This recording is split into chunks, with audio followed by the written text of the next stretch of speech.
First of all, spoilers. Second of all, this is getting out of hand. Now there are two of them. Hello all, and welcome to my review of The Giggle. This is the final David Tennant special. Full spoilers for this special because I gotta say something right off the bat. Last David Tennant special? Question mark? This? So I have to say, first of all, I don't really know how to feel about this episode. I don't really know what to think about it because it was so weird and different in ways that I didn't think it would be, and in the future I think I'm going to have a much more clear view of this episode, but it just was so many things that I didn't think it was going to be, and so many things that I was just not expecting at all, right? And it wasn't some things I thought it was going to be. So it just, I think, okay, so just as a review thing, I think at the beginning, I will say this, that pacing at the very beginning I think was bad. You had the episode start with the whole thing with by the way, this is very similar to the Magic Shop by H.G. Wells. I wouldn't be surprised at all if this was kind of inspired by that. It's very similar to that. But anyway, you have the toy maker in the magic shop. I thought that part was good, right? I think the accent is a little bit much, though. I don't really think that Neil Patrick Harris needed to do that. I'm not sure why that was a thing, but you have the magic shop part in the beginning, and that part's all right. But then you go to the part where everyone's, running around outside, and it's all chaotic, and then you go to Unit, and you have this whole thing with everyone thinks they're right, and it's super heavy-handed, talking about the divided nature of the current online discourse, basically. It's very heavy-handed, it's very unsubtle, and I just kind of thought the episode would have functioned better without it. I don't think we needed really any of that. I think we could have just had a shot of the chaos outside and then had the doctor running into Unit what's going on out there? Or something like that. I don't really think we needed necessarily to have this whole thing because the dialogue was kind of hard to hear. It was just moving way too fast. Then we got into Unit and it's Mel's here. I'm okay, that's great. I don't really know why Mel was in this episode. I'm going to be honest with you. I like that actress. I like the character of Mel. I've seen her in Classic Who. But, I just don't really know what purpose she served in the story, I mean, she was there, but the whole story, I think, would have functioned better without her being there, She was just kind of there. Kate and, Donna, I think, would have filled those roles perfectly without that. So, okay. But anyway, then we get kind of into the toy maker world with the doctor being, the doctor and Donna being in there and then seeing these horrifying things, which that part worked fine. I just think, okay, this is where I started to think this episode would have been better if it was one or the other. If it was just a crazy Unit type episode we get with things the first RT, I almost said Chibnall, the first RTD era, where we had those, I don't remember where it was, but where the master took over the whole world and changed everybody's face to be his face, had something like that, or we would have had an episode kind of like the last episode, which was a bottled episode, kind of having the whole thing take place in the toy maker's world. I think that would have made more sense, but just going back and forth between this really high, really fast-paced thing and then jumping into the toy maker's world and then jumping back out again, it was too much. It kind of gave me whiplash. I couldn't focus on any one thing there. It just was kind of boom, boom, boom. I wasn't really fully primed for a scary episode. The whole thing that made the last episode work so well was just how the tension started at the beginning. Yes, there was the cold open, right? But that was its own thing. And then it started with the tension of where are we? And then it slowly built and built and built and built and built. And then at the end, when it was over, then you had the payoff, right? But this was kind of sewing everything together in a weird way.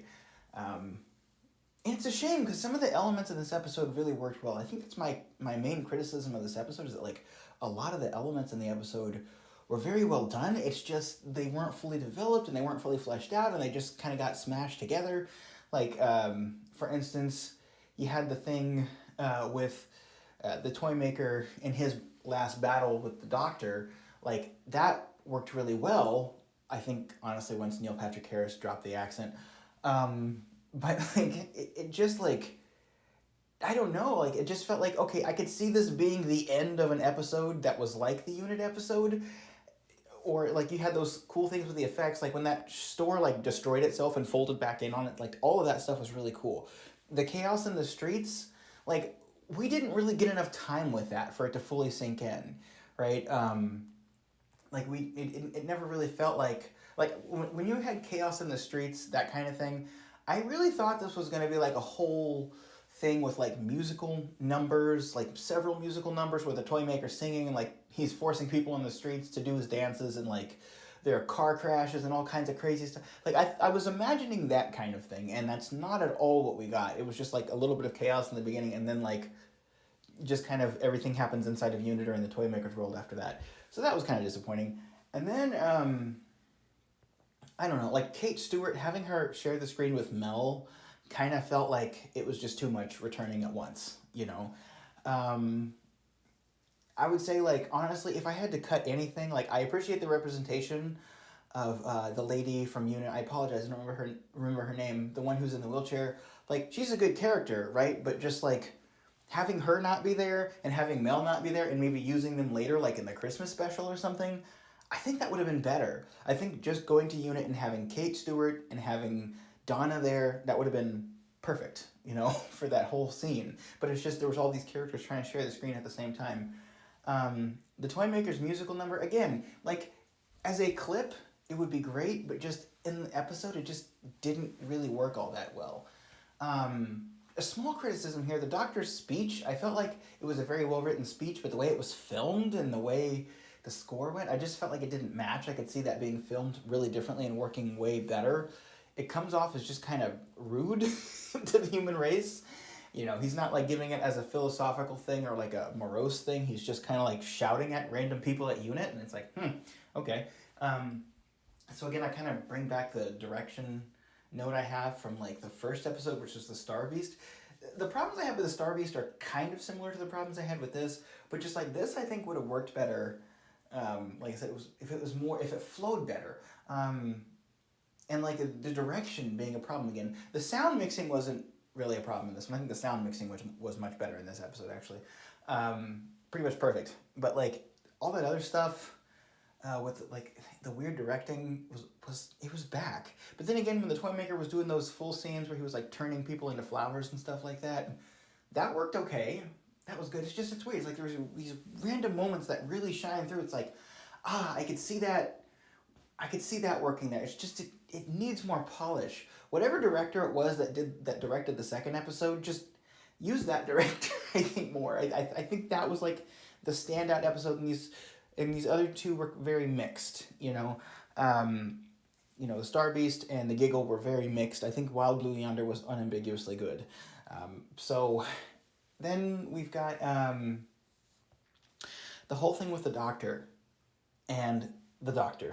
So this is the part of the episode that really everyone's going to be talking about. I don't think anyone's really going to be talking about the whole thing with the Toymaker's world or the fact that they used that broadcast thing from back in the day. Oh, I also have to say this. That cliffhanger at the beginning, I don't really think they put enough oomph into that. Like, that was like, you had the laughing toy there. I think they should have made something else happen there. Like, the toy was laughing and, like, someone started to, like, turn evil or something. Like, it's just like, okay, creepy toy, and it's on fire. Why is that the cliffhanger at the beginning, right? Why is that the open? I think they should have done something else with that. And then, of course, anyway, sorry, I got off track. The Doctor and the Doctor. Okay. By generation, the Doctor being kind of splitting himself in two and producing another Doctor. I don't hate that idea. I mean, I think it's a cool idea, but I think at the end, they should have had something else happen to David Tennant's Doctor, where like maybe he fused back with the Doctor or something, or maybe the Doctor, like, I don't know, maybe the Doctor just died, and then the next Doctor continued.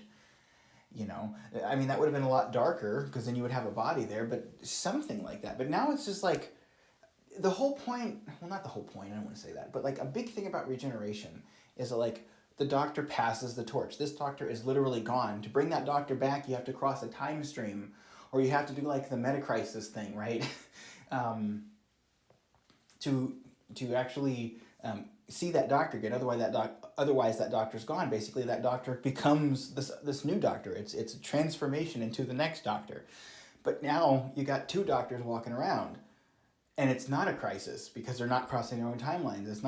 Doesn't break the first law of time, as the Time Lord said back in the third Doctor's run, and it's not a paradox, right? So it's just like, I don't think you can really move on from Shooty knowing that there's another doctor that's out there that you could always just come back to. Like, oh, he might bump it. Like, we're going to be thinking all the time, rather than like, oh, I can see David Tennant's doctor in this new doctor. We're going to be thinking, he might bump into the old doctor at some point. And I hope that happens. It's going to be a distraction, I think. Maybe they'll deal with it in the Christmas special. Maybe Tennant will be coming back again. I don't know. You know, I just would rather have had them do a traditional regeneration. I think that would have been better. And they set it up really well. Like, at least, I'm glad they didn't do the slapstick thing, because I thought, like, he did all that build-up, and then he was going to be, like, pull my, like, I thought it was going to be, like, a pull my finger joke, you know? He was just going to have him, like, be there, and then, like, it was going to be like, oh, I just need your help for this last little bit of regeneration. Pull me in. He's going to, like, now I'm Shooty. I'm glad they didn't do that, because that would have been, like, high cringe. I think they would have done that. I'm glad they didn't do that. But, like, I don't know. I'm curious to know what people think of this. Like, I think this is one of those episodes I'm probably going to like a lot more upon a rewatch. But let me just say this, okay? I have to say this. I am not disappointed by this episode. Okay, I don't know how I feel about it. I was underwhelmed when I watched it at first. But I'm not disappointed, because I'm starting to get a feel for what this new era is going to be like. It's like, it's going to be more like, I think, a cartoon show. Not like it's cartoonish, but let me explain what I mean by that. When you watch cartoon shows, every week, like, you're not going to have a super high stakes thing necessarily, right? I think it's going to be a lot more like, if you've ever seen the show Steven Universe, most episodes of Steven Universe are not super high stakes. It's just a nice little story for the week, something interesting, and then you move on for the next week, right? And some episodes are good, some episodes aren't as good, but occasionally at the season finales you have something high stakes. That's not really how Doctor Who works. Doctor Who's supposed to be, like, kind of telling its own story every single time, and having it be very high stakes, and, like, having, like, a climax of the episode and have it be like, whoa, like, every episode. This new RTD era is not really supposed to be that, I don't think. It's a different way of running the show. So I'm getting a feel for it. Like, I like this episode. It's likable, right? But it's just not, like, it's just not great, you know? But it's just setting up new things entirely. So, like, I can get a feel for it. I can have things I can look fondly on from it. But I'm just accepting right now, like, under this new showrunner, this show's probably not going to be, like, a show where he aims to have a Wild Blue Yonder every week, or aims to have a Midnight every week, or any other of the great modern episodes, right? You're probably not going to get Silence in the Library and Forest of the Dead every single week. Like, that's not really what he's aiming for. If he is aiming for that, then I'm sorry, I don't think he's hitting the mark. But I'll be excited to see Doctor Who. But it's going to be less of a show, I think, where I'm going to be telling people, oh, I'm so excited for you to see this, right? I'm so excited for you to come watch Doctor Who and see what they're doing now. Like, or you got to see this episode. I just don't think I'm going to be doing that as much. It feels a lot more like a Netflix show now, honestly. Kind of, and not even like a Stranger Things episode where it's like super high stakes. Like a very average Netflix show, but it's still characters I like and stuff. I'll still watch it, of course. That new Doctor, that new TARDIS with the new Doctor looks pretty sharp. I like the, like, yellowish white lighting in there, because before, like with Tennant, it was first they did like pure, like, clinical kind of white lighting, and then they were doing more blue lighting in there, which I like the blue, right? I think they should have started with that. And then we have the and in this new one we've got, like, the kind of the yellowish lighting. Like, it could work. It works fine. I have to say something that is not going to be relevant to most people, but I watched Doctor Who with the audio description on, and for whatever reason, the audio description track did not mention that the new Doctor had, like, dark skin, which is, like, weird to me that I've noticed that audio description. If you don't know what that is, it's like a description track for people who are low vision, to describe what's happening on the screen. And, like, I have good enough vision where I can, like, see that the new Doctor, and by the way, I already knew who the new Doctor was going to be, but, like, it's weird that, like, the audio description track, like, they try to detach it from race a lot of the time. Like, it especially helps you keep track of characters if, like, you have a lot of different characters and you have like a very diverse cast, you know, whether people will admit it or not, like remembering what color a character is will help you keep track of characters sometimes. And it's just like, you know, we don't need to tell the blind people what color this person is. Well, why? Are you afraid that it's like bigoted to say that this person is black? I don't think it's bigoted to say the new Doctor is black. They acknowledge it in the show, right? But it's just like, yes, the new Doctor has dark skin, but like typically in audio description, they will describe everything except for the color that the person's skin is, which is like really weird. It's like they're trying to like censor it for blind. I don't know why they're doing it. Anyway, another thing I was going to say into this episode, you know, leading into this episode, I was going to post a video about like why I think the third episode needs to be really good, and I don't really hold that opinion anymore. My opinion was basically that the first episode was okay, the second episode was great, and RTD really needs to stick the landing for this third one, because human beings tend to think of things in terms of like patterns and generalities, and if the third special is really spectacular in people's minds, then they will like it, right? It'll stick, and people will say, oh, that whole thing was really, really great. Versus if you just have it be okay, then the whole thing will be thought of as just okay. And people probably are going to think of this as just okay, but like, look, I am here for the long haul. It's just like you know, as long as RTD does not pull a Timeless Children or something, I will stay here. Like, the Jodie Whittaker era, the first season of Jodie Whittaker's episodes, a lot of them were just okay. And then the second season of Jodie Whittaker, I thought started getting really good, which is why that plane landed so hard when he pulled the Timeless Children thing. Because I was like, oh, that's not what I wanted to happen. The show was starting to get really good, and then you just completely ran it into the ground. I'm sorry, I don't mean to be rude to Chibnall, but like, that's what happened. If I said RTD when I meant to say Chibnall, I'm sorry. But like, as long as nothing like that happens, right? Like, as long as we don't get any big uprooting of the fandom again, like I think, you know, and I think maybe this bi-generation thing might do that, like people getting angry about that. I look, that kind of stuff, I just don't let it faze me usually, both in terms of what's happening with the story and what's happening in the fandom. Like, you know, this is what's here, this is what's going to happen.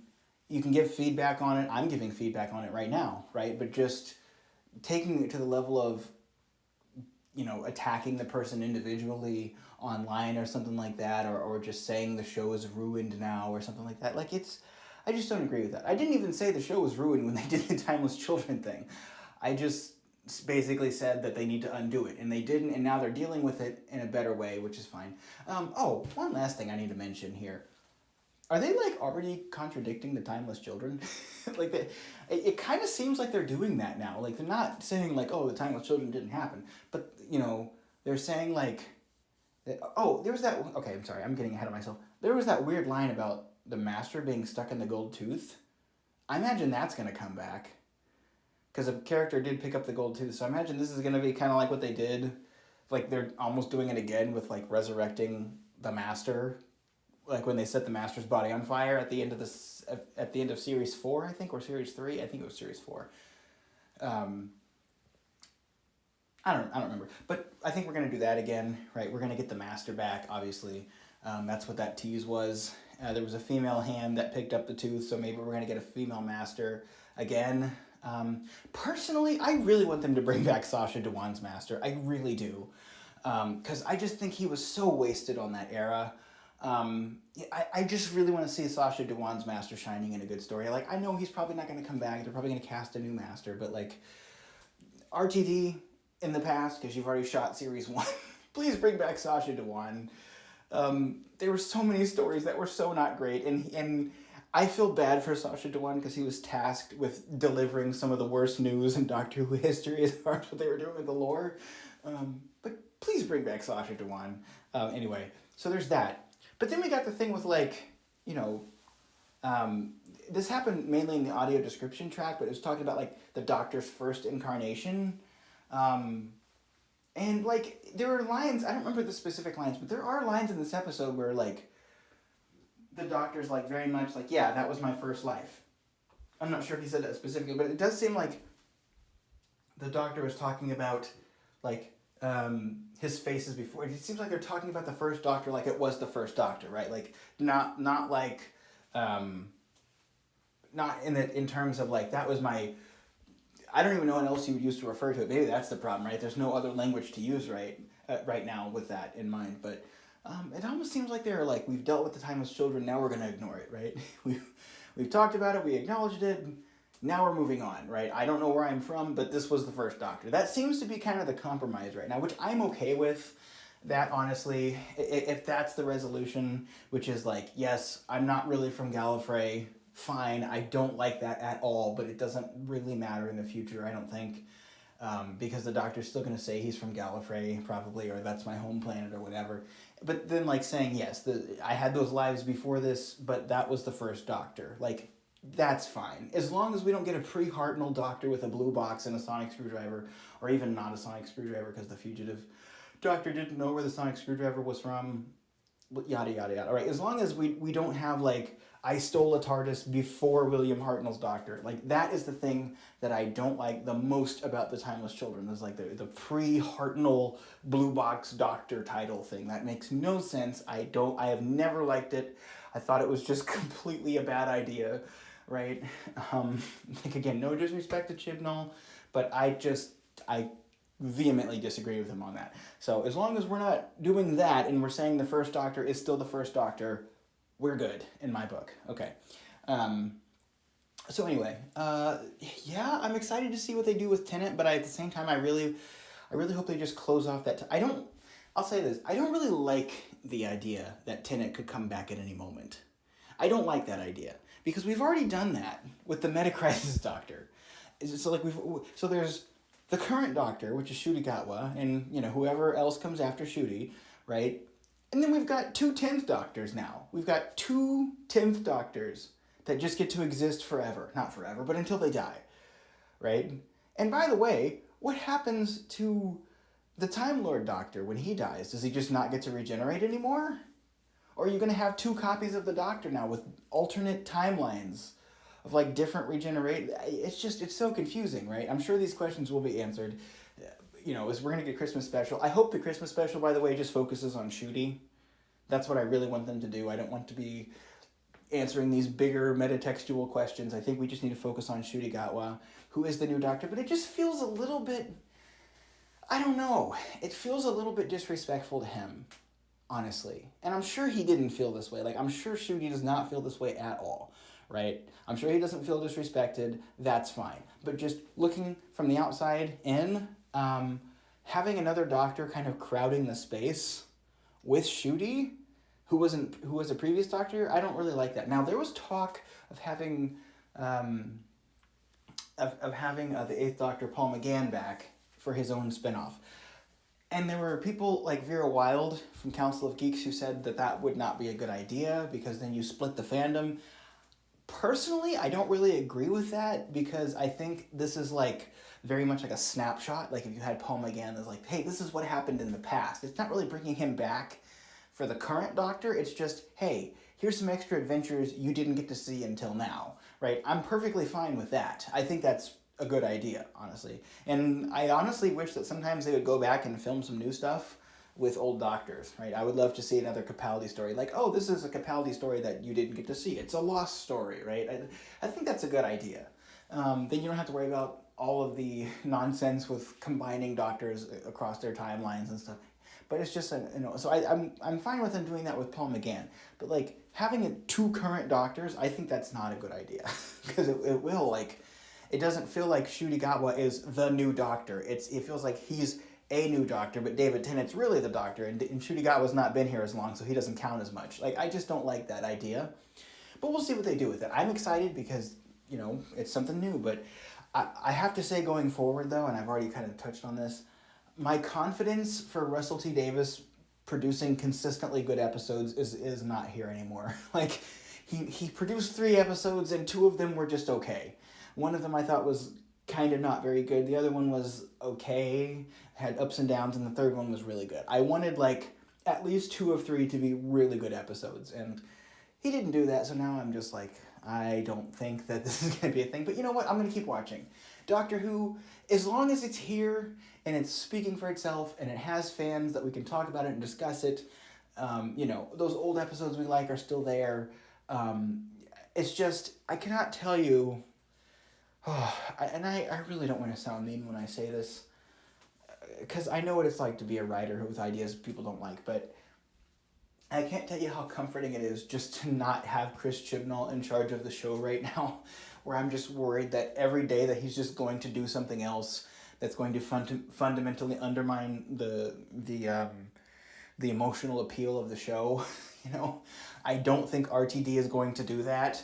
Again, even this change, and this is an example, right? This is a different kind of change. Like this change that RTD is making, it's a change going forward that's going to be different, not changing what came before and rewriting it.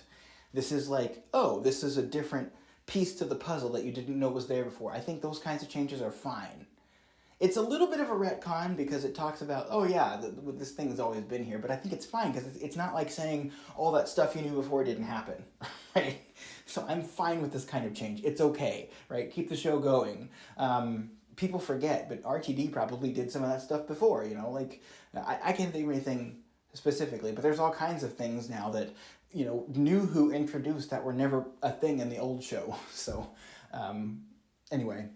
We'll keep it going. Oh yeah, like being able to use regeneration energy as a weapon. That's a thing that got introduced during the Moffat era. Yeah, I don't know. I'm sure there's more. But anyway, what were your thoughts on this? My thoughts on this episode were as disorganized as I thought the episode was.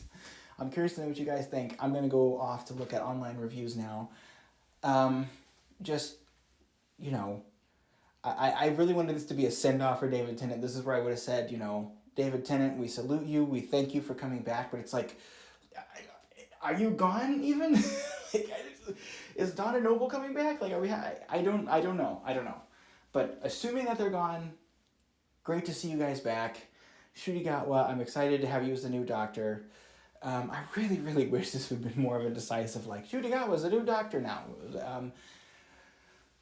We'll see. I'm sure RTD is going to go online and share some stuff on social media now that the episode's out about like what they're doing. So we'll see. Anyway, I'll talk to you guys later. Please leave your thoughts down below. Allons-y, and I'll talk to you later. Bye-bye.